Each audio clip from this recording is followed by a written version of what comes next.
É possível alcançar liberdade plena? A liberdade é, de fato, o elemento mais importante da existência humana? Afinal, a liberdade realmente existe ou fomos nós humanos que simplesmente inventamos ela?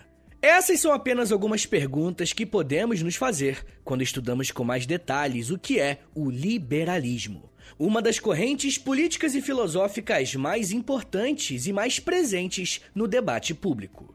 O episódio de hoje está inserido em uma pequena série que estamos construindo, onde tratamos sobre ideologias políticas. Já falamos sobre socialismo, anarquismo, capitalismo, fascismo e hoje liberalismo. Como todos esses termos costumam estar nas rodas de conversa e na maioria das vezes nas tretas políticas, eu acredito que os debates podem ser melhores quando usamos bases corretas e verdadeiras para defender ou criticar uma determinada ideia. É muito comum vermos espantalhos sendo usados para estereotipar determinada ideia ou corrente política. E é por esse motivo que o meu objetivo aqui hoje não é convencer ninguém de nada, Convencer a aderir a um determinado tipo de pensamento ou algo do tipo. O que vamos fazer aqui hoje é analisar o liberalismo a partir de uma perspectiva histórica, usando autores e fontes confiáveis para que você tenha mais condições de filtrar o que é feito e falado por aí. As fontes estão na descrição desse episódio, depois confere lá.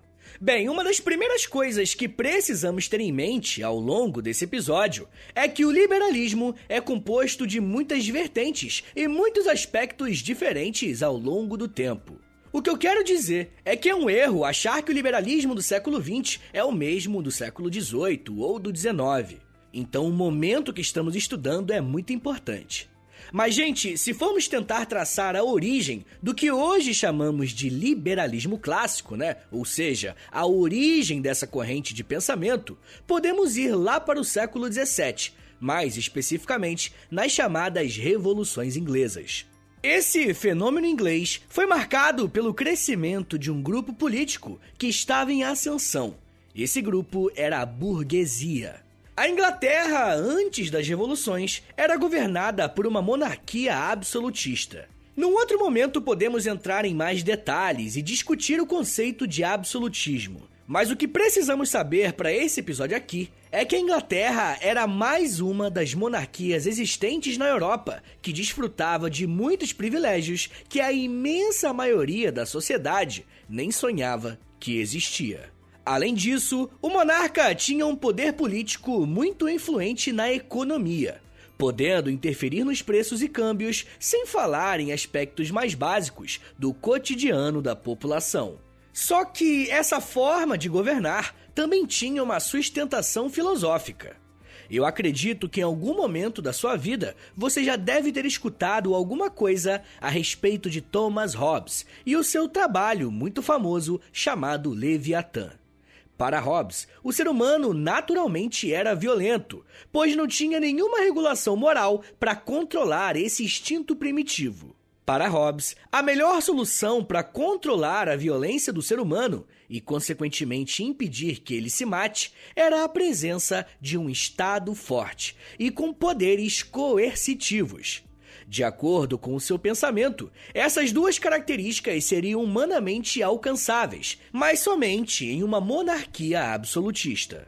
E vai ser justamente esse tipo de filosofia que vai sustentar o poder das dinastias inglesas e de toda a Europa por muito tempo. Porém, como já estudamos no episódio sobre revoluções inglesas que tem aqui no feed do História em Meia Hora, a sociedade inglesa passou por uma intensa transformação, tendo como principal foco de mudanças justamente a relação do país com a monarquia absolutista. Por isso é necessário falarmos na figura de um homem chamado John Locke, considerado o pai do liberalismo clássico. John Locke foi um filósofo e político inglês que nasceu em 1632 e faleceu em 1704. Ao nascer nesse período, pôde participar diretamente do processo de revolução em seu país, mais especificamente, lutando para que o rei tivesse menos poder e influência política. Inspirado no contexto em que vivia, Locke vai produzir um trabalho que vai no caminho oposto ao de Hobbes, não só na ideia de que a monarquia absolutista não era uma forma de governo justa, como também defendendo a ideia de que seres humanos tinham direitos naturais. Isso aqui, gente, é muito importante para esse episódio, e eu preciso que vocês entendam algumas coisas antes de avançarmos. O conceito de direitos naturais não foi uma novidade criada por John Locke. O direito, na Idade Média, já se organizava a partir dessa ideia, mas sempre pensando em categorias de grupos sociais. Esses direitos naturais se aplicam a determinadas classes, na chamada sociedade de ordens. Diferentes grupos sociais tinham direitos e deveres distintos. Esse era o padrão para todo esse período na Idade Média. A novidade trazida por Locke é que os direitos naturais se aplicam aos indivíduos, ou seja, Locke defendia que, independentemente da classe social que estejamos falando, esse indivíduo tem direitos que são naturais a ele, direitos que ninguém pode tirar dele, nem mesmo o Estado. Bom, beleza, mas quais são esses direitos naturais de acordo com John Locke? Rapaziada, a filosofia de Locke vai dizer que todos nós, qualquer um que estiver ouvindo isso aqui agora, tem direito à liberdade, à vida e à propriedade privada.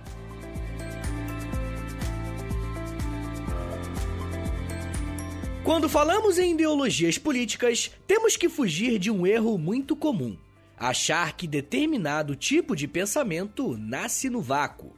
O que eu quero dizer com isso é que John Locke é considerado o pai do liberalismo clássico por conta das ideias que ele propagava, mas além disso, por conta do contexto histórico que ele viveu.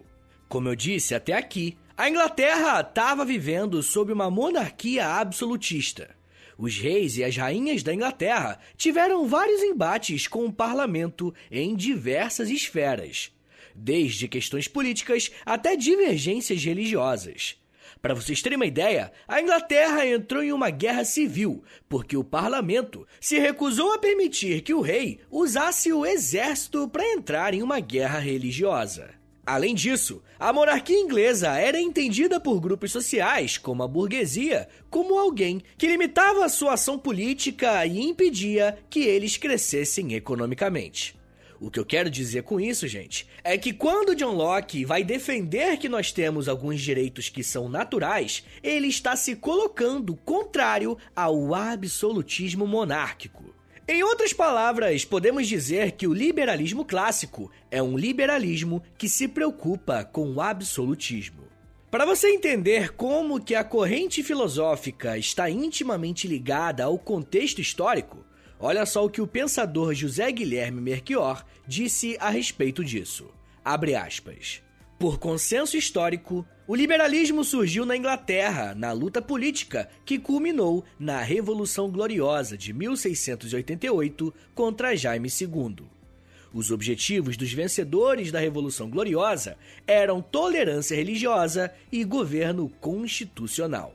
Ambos tornaram-se pilares do sistema liberal, espalhando-se com o tempo pelo Ocidente. Fecha aspas. O que esse importante pensador brasileiro do liberalismo está nos mostrando é que o contexto histórico forma o pensamento filosófico e vice-versa.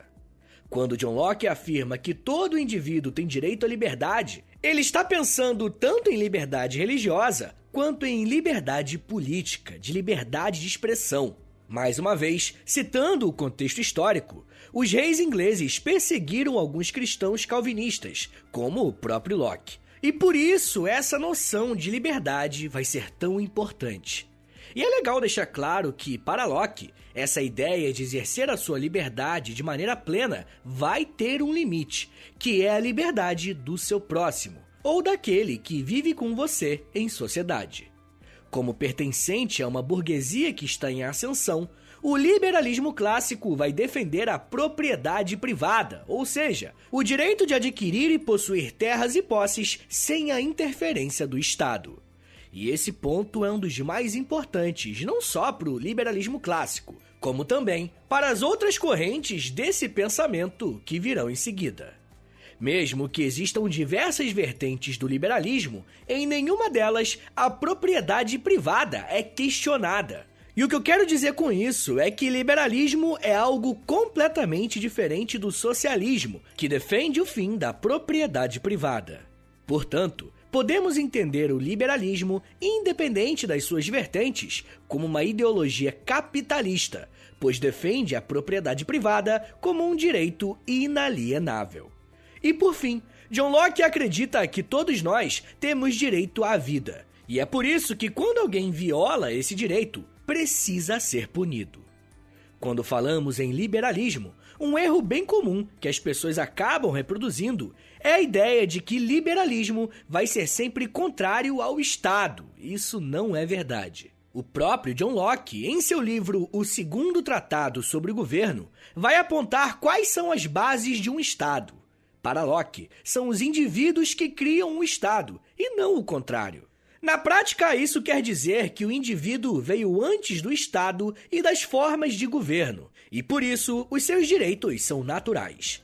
Além disso, Locke desenvolve a ideia de que o governo deve existir unicamente para garantir que esses direitos sejam preservados. O professor Daniel Gomes de Carvalho, ao analisar e explicar a relação do liberalismo com o Estado, vai mostrar que tanto Locke quanto outros filósofos liberais vão dar uma série de exemplos de como deve ser a atuação do Estado perante a sociedade.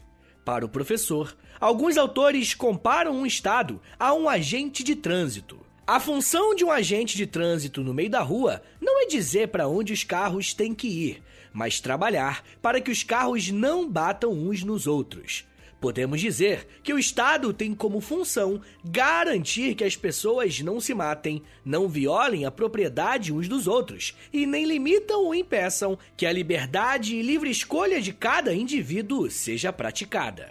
É claro que os filósofos liberais vão pensar em maneiras de limitar o poder do Estado em relação ao indivíduo. Mas o que eu quero mostrar é que a presença do Estado na sociedade não necessariamente infringe a lógica liberal. Depois de John Locke, um outro pensador muito importante, liberal, vai ser o francês Montesquieu. E aí, nesse momento, você deve estar se perguntando, pô, Vitão, peraí, você já falou desse cara citando esses dois filósofos no episódio de Iluminismo, você não está se repetindo? E se você notou isso, parabéns, tá? De fato, muitos filósofos iluministas fazem parte da origem do pensamento liberal. Isso mostra como a burguesia estava crescendo e moldando o pensamento político a partir do século XVII em diante. Bom, se você já ouviu falar de Montesquieu, provavelmente foi sobre a divisão dos três poderes, não é verdade? O poder legislativo, o poder judiciário e o poder executivo. Mas você já parou para pensar em qual contexto histórico ele viveu e por que ele defendia isso? Bom, Montesquieu nasceu na França do século XVII e faleceu em 1755. Tendo isso em mente, ele também viveu sob uma monarquia absolutista e foi muito influenciado pelos textos do próprio John Locke. Montesquieu chegou a escrever que a natureza do poder político é usar o seu poder político para ter mais poder político. E eu sei que ficou repetitivo, mas é para reforçar a ideia de que para Montesquieu, alguém com poder só buscaria mais poder, como acontecia no seu país. Então qual seria a solução para Montesquieu? Basicamente, a criação de mais um poder político que dividiria a administração pública e um que fiscalizaria o trabalho do outro. E é a partir dessa lógica que ele cria a tese da divisão dos três poderes que usamos até hoje. John Locke e Montesquieu serão extremamente importantes para o pensamento liberal. Por mais que exista uma série de diferenças práticas em diversos temas, como a economia, sociedade e solução para problemas sociais, o trabalho desses dois filósofos será usado para sustentar o Estado e a sociedade liberal. Então, rapaziada, quando pensamos em liberalismo, estamos falando dos direitos inalienáveis que falamos agora há pouco e de um Estado que não é absolutista, mas tem seus limites impostos pela própria população através dos políticos. Mesmo esse sendo o modelo predominante nas sociedades liberais, existirão também outros modelos e outras interpretações do liberalismo. E nós vamos falar sobre a diferença de cada um desses momentos e seus respectivos contextos históricos. Mas me dá um minutinho aí, tá, gente, que daqui a pouco a gente volta e eu falo um pouco mais sobre conservadores, liberais, profecia, neoliberalismo e estatismo. Segura aí, que é um minutinho só.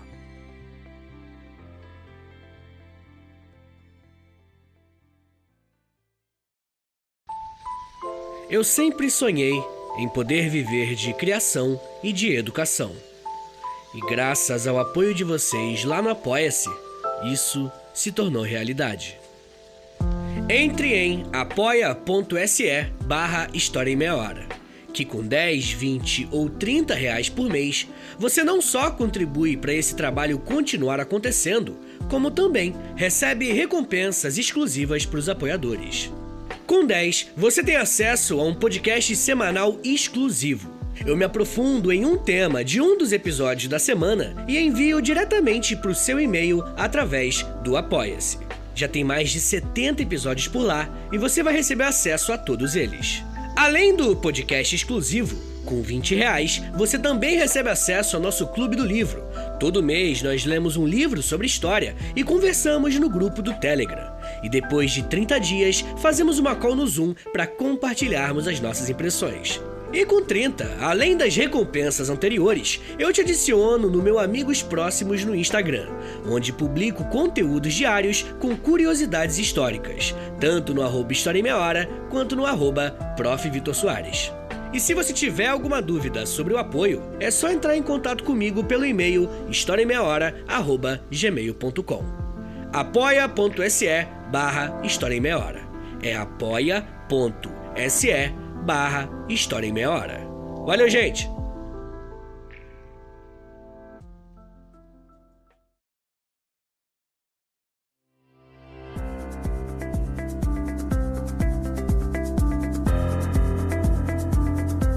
Abre aspas. São 3 os deveres do Estado: a defesa da sociedade contra inimigos externos, a proteção de todo indivíduo das ofensas que possam dirigir aos outros indivíduos e o provimento das obras públicas, que não poderiam ser executadas se confiadas à iniciativa privada. Fecha aspas. Essas palavras foram ditas por Adam Smith, um dos principais teóricos do liberalismo, mas pensando o liberalismo em uma perspectiva econômica.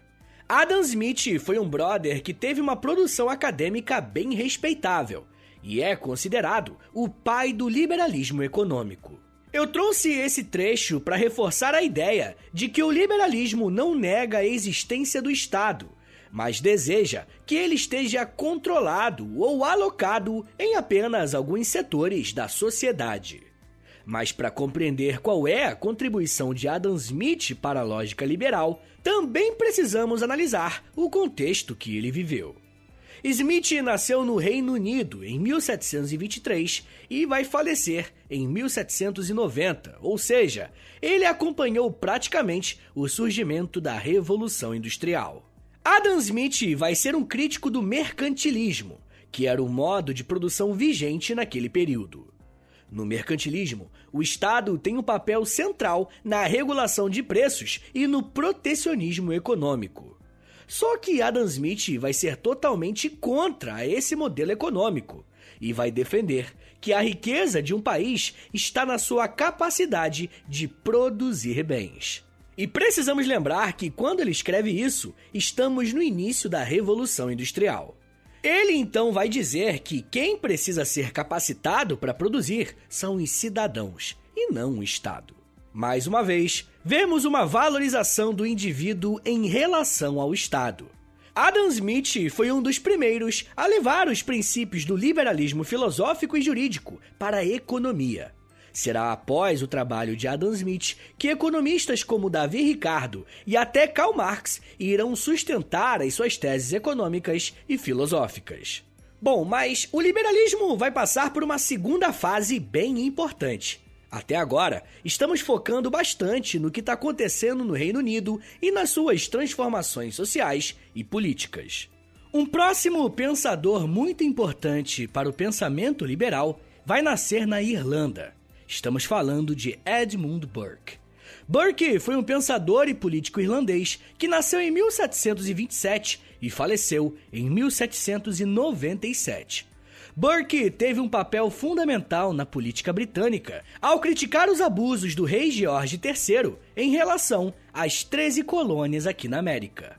Burke fazia parte de um partido chamado Whig, que era conhecido por ser um grupo liberal mais enfático nas críticas ao rei. Só que vai acontecer algo que vai mudar os rumos da política mundial e também a própria vida de Burke. A partir de 1789, a França vai entrar em um momento bem delicado de agitação popular, por conta daquilo que vai ser chamado de Revolução Francesa. O que aconteceu na França foi algo completamente novo até então, pelo menos se focarmos na Europa. Quando a população tenta tomar as rédeas da política francesa, a classe política que costumava ter os seus privilégios garantidos toma um choque. Edmund Burke não participou da Revolução Francesa, mas produziu um trabalho que entrou para a história. Na década de 1780, período em que a Revolução começou, Burke estava em um momento bem delicado, endividado, sem prestígio político e se encaminhando para os seus últimos anos de vida. Se num primeiro momento ele teve uma postura abertamente liberal, defendendo as 13 colônias e se colocando contra o seu próprio rei, a partir do que aconteceu na França, Edmund Burke vai inaugurar um novo tipo de pensamento liberal, o pensamento conservador liberal. Eu digo que é uma nova fase do liberalismo, porque Burke ainda vai ser um ferrenho defensor da propriedade privada, mas vai ficar bastante preocupado com a forma que a Revolução na França estava se desenrolando. Para Burke, uma revolução que transformava a sociedade em tão pouco tempo e colocava o terceiro estado controlando o poder seria algo muito perigoso. O professor Modesto Florenzano chega a classificar esse tipo de pensamento como o problema Burke, pois esse tipo de pensamento vai totalmente ao contrário ao que o irlandês já tinha produzido ao longo da sua vida. Mas ao mesmo tempo que parece contraditório, Burke foi profético no sentido de fazer uma análise assertiva sobre o que aconteceria no futuro. Em seu livro mais famoso, chamado Reflexões sobre a Revolução na França, ele diz o seguinte, abre aspas, "É impossível que se permaneça no estado em que se encontra atualmente, mas antes de tomar uma forma definitiva, ela talvez tenha que passar, como disse um de nossos poetas, por um grande número de formas desconhecidas de ser, e sair de todas as transmigrações purificada pelo ferro e pelo sangue." Fecha aspas. Burke usa uma linguagem bem mais rebuscada da que nós estamos acostumados hoje em dia, né? Mas basicamente, o que ele está dizendo aqui é que a França vai enfrentar um período de incertezas e que isso vai acabar passando pelo ferro e pelo sangue, fazendo uma referência à violência política. E sabe quando que ele publicou esse livro? Em 1790. Antes de ter a decapitação do rei e do chamado período do terror. Se a primeira fase do liberalismo pode ser entendida como um movimento contra o absolutismo, Burke inaugura o liberalismo conservador, que está preocupado com as ações revolucionárias que podem se alastrar pela Europa. Vai ser por conta do trabalho de Burke que, em boa parte do século XIX, veremos um embate entre ideologias que buscam uma revolução popular, como o socialismo e o anarquismo, contra a ideologia liberal, porém atualizada com esse caráter conservador que eu falei agora. Eu gostaria que ficasse bem pontuado que o desenvolvimento do liberalismo acompanha o contexto histórico que ele estava presente. O pensador que eu estou me baseando para fazer esse episódio é o José Guilherme Melchior, e ele apresenta mais 2 momentos da história do liberalismo. Para Melchior, a terceira fase do pensamento liberal começa na segunda metade do século XIX e se arrasta até o século XX, no período entre guerras. Nesse contexto, o liberalismo social ganhou bastante espaço.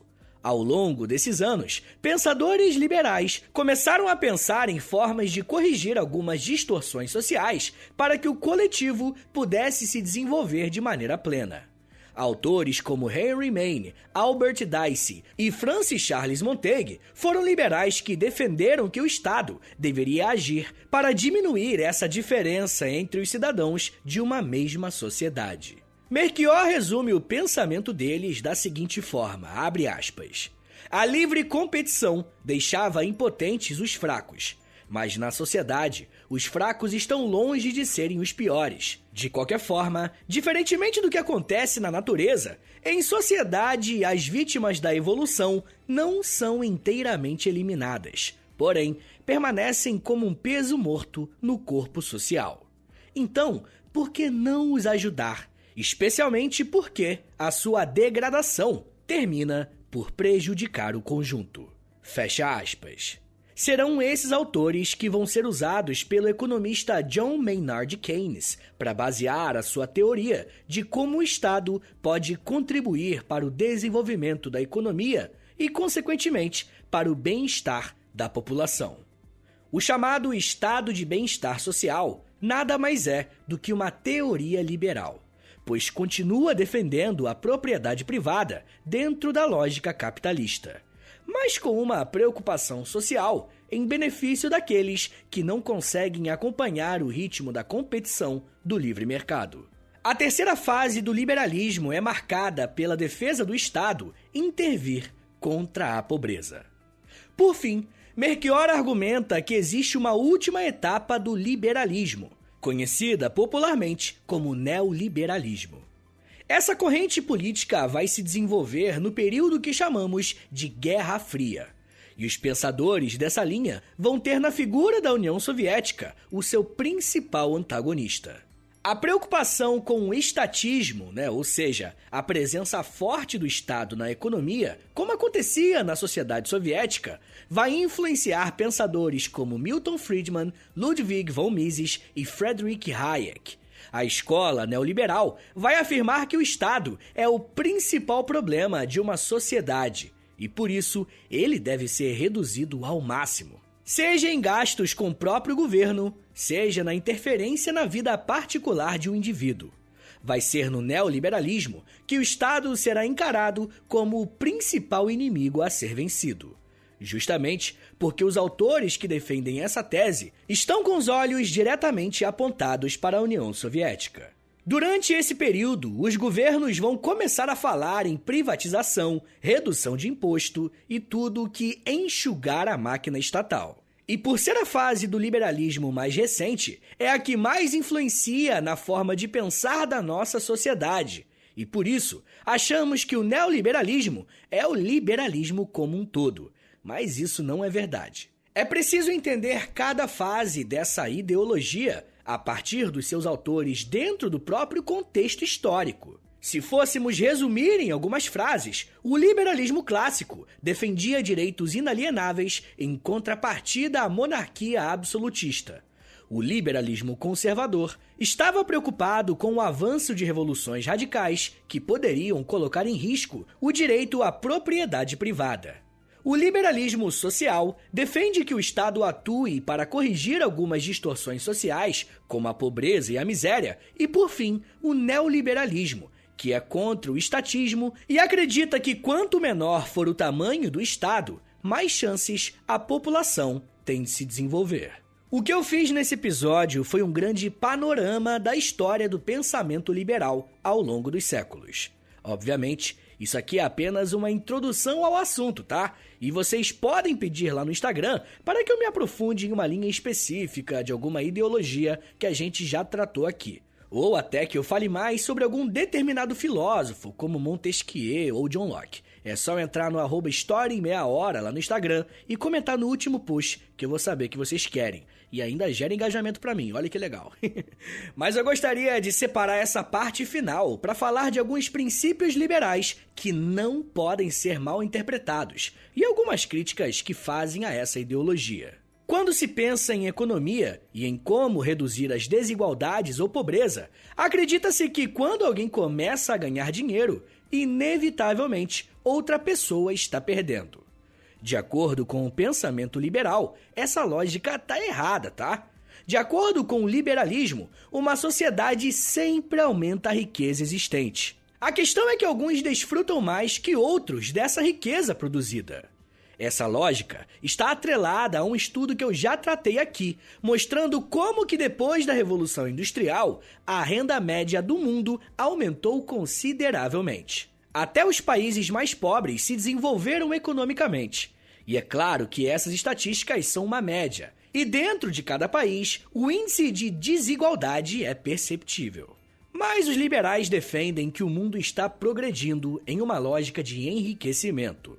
Por outro lado, uma crítica muito comum ao pensamento liberal, principalmente ao período clássico, é a questão da escravidão.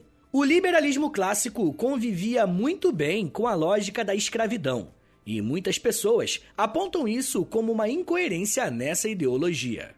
O liberalismo da época não tratava da escravidão ou dos direitos das pessoas escravizadas, porque uma pessoa escravizada não era um cidadão, e sim uma propriedade.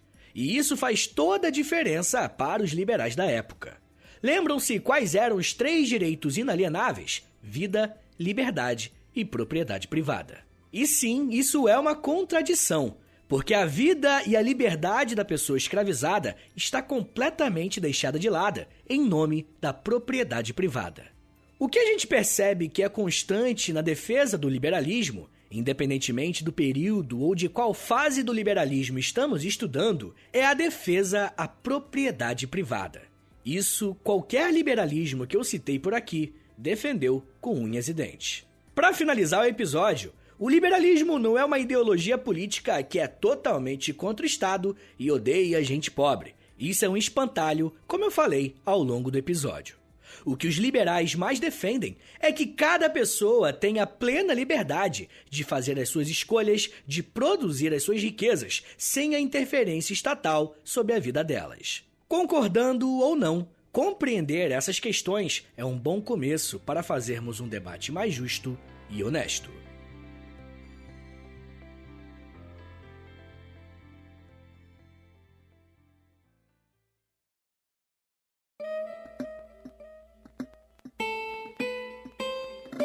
Senhores, muito obrigado por terem ouvido até aqui. Meu nome é Vitor Soares, eu sou professor de História e você acabou de ouvir o História em Meia Hora. Eu acho que vocês perceberam que eu fui ficando rouco ao longo do episódio, né, gente? Então, vocês me perdoem qualquer coisa. Mas, gente, me ajuda aí, pô. Eu fiquei rouco pra contar, pra dar essa aula pra vocês, pô. Quebra um galho aí. Primeiro, compartilha esse episódio, manda pra rapaziada, tá? Manda pra aquele amigo seu que você sabe que gosta de história. E, pô, você pode postar nos stories também do Instagram. E aí você me marca no @História em Meia Hora, por favor. Ou no Twitter, no @H30podcast. Rapaziada, não se esqueça também que se você estiver ouvindo no Spotify, você pode me dar 5 estrelinhas. E isso ajuda muito o meu trabalho, tá, gente? 5 estrelinhas aí, clique em seguir, que, pô, faz toda a diferença e não custa nada, né? Se você estiver ouvindo no Spotify. Mas se você gosta muito do História Meia Hora, se você quer ver esse podcast continuar de pé por muitos anos ainda, dá uma passada lá no Apoia-se, beleza? É apoia.se/História Meia Hora, que você vai ter acesso a vários conteúdos exclusivos, episódios exclusivos que tem por lá também, tem Clube do Livro, tem muita coisa. Entra lá, apoia.se/História Meia Hora, que você vai ajudar muito o meu trabalho. Uma outra forma de você ajudar é através da chave do Pix que eu vou te passar agora, tá? Anota aí, é historiameiahora@gmail.com. Também é o meu contato, qualquer coisa, manda e-mail pra lá. Olha só, se você quiser um podcast de história e de humor também tem essa pegada de humor nele, ouve lá o meu outro podcast, é o História pros Brother, onde eu falo com o Alexandre Níquel sobre coisas, né, curiosidades históricas, e ele fala muita besteira. É isso, gente, me siga nas redes sociais, é @Prof. Vitor Soares no Twitter e no Instagram e no TikTok, tá? Eu faço todo dia um videozinho no TikTok histórico, tá bom? É de educação, eu não fico dançando não, o pessoal ficou mandando mensagem, falando, pô, cadê as danças? Não vou dançar, rapaziada, me desculpa. Eu tô dando aula lá também, falando de curiosidades históricas, beleza? É isso, gente. Muito obrigado, um beijo, até semana que vem. Não vou gritar, desculpa. E valeu!